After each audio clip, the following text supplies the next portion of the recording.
Foundations for prophecy. Also I heard the voice of the Lord saying, Whom shall I send? And who will go for us? Then I said, Here am I, send me. The throne of Elohim is the control center of the universe. The cherubim are the beings closest to him. They command the legions of angels. Since sin entered the world, cherubim have played an important role in Elohim's relationship with humanity.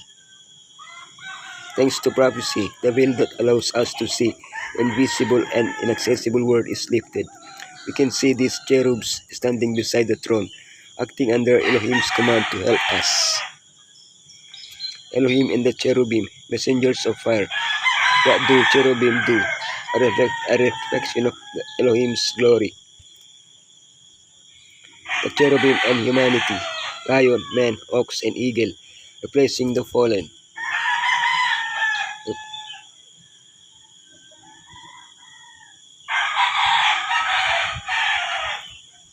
Elohim and the cherubim, messengers of fire. One of the flaming creatures flew up over to me with a burning coal that it had taken from the altar with a pair of metal tongues.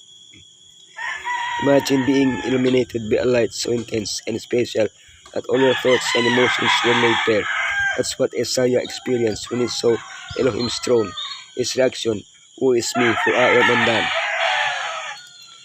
Then a fiery being in Hebrew, seraph, stops singing the holiness of Elohim, takes a burning coal from the altar, and assures Isaiah that his sin is forgiven.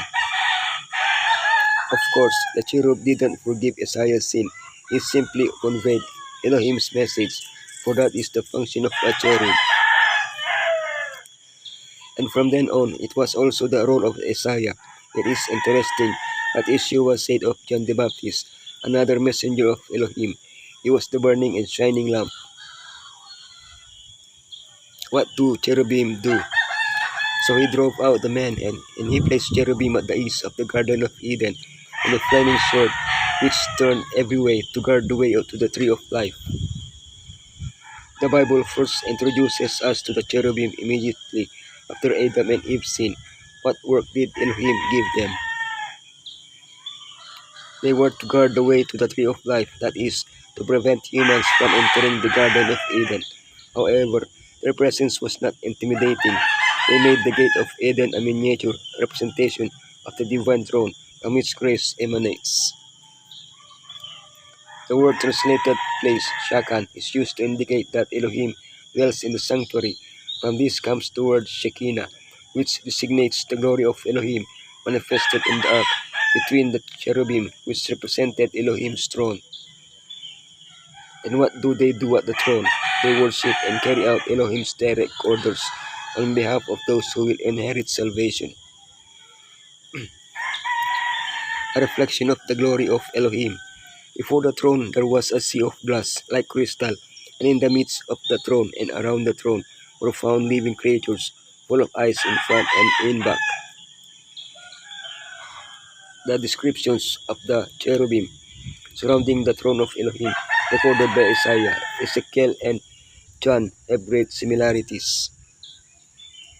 Isaiah 6:14. Beings of fire, seraphim, 6 wings. They praise, Holy, holy, holy.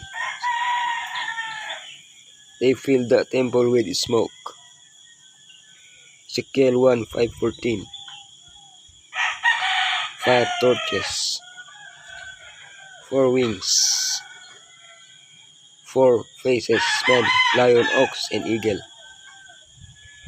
They shine. Revelation 4:6-8.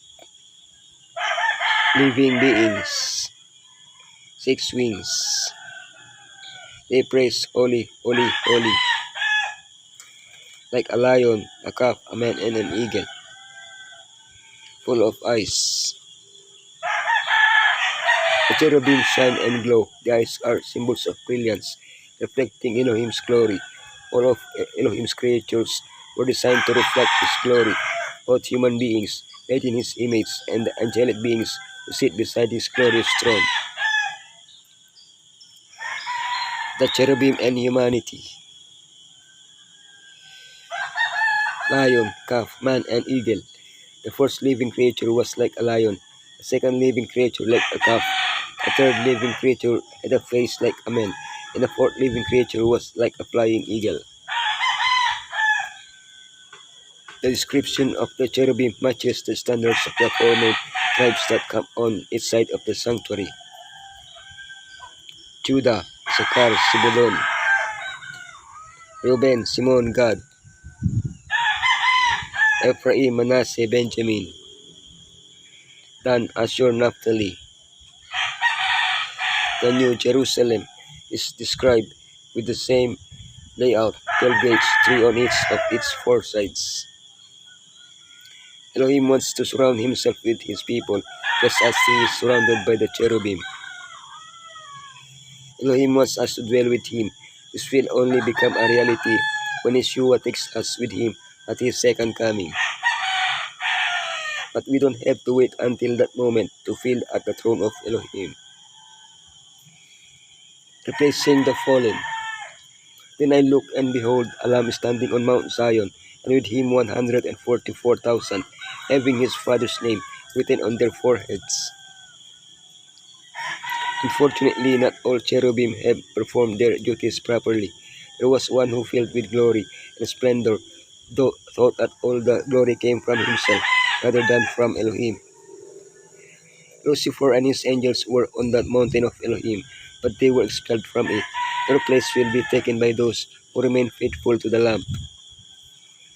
At this wonderful miracle, the heavenly beings sing in unison, "You are worthy, Yeshua, because you were slain, and with your blood you purchased for Elohim persons from every tribe and language and people and nation.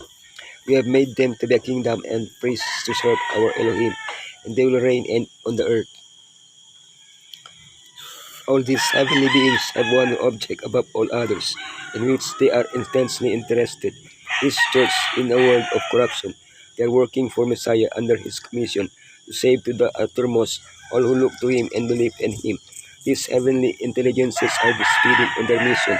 They are united in a holy alliance, in a grand and sublime unity of purpose, to show forth the power and compassion and love and glory of the crucified and risen Savior. In their service, these armies of heaven illustrate what the church of Elohim should be. Messiah is working in their behalf in the heavenly courts, sending out his messengers to all parts of the globe to the assistance of every suffering one who looks to him for relief, for spiritual life and knowledge.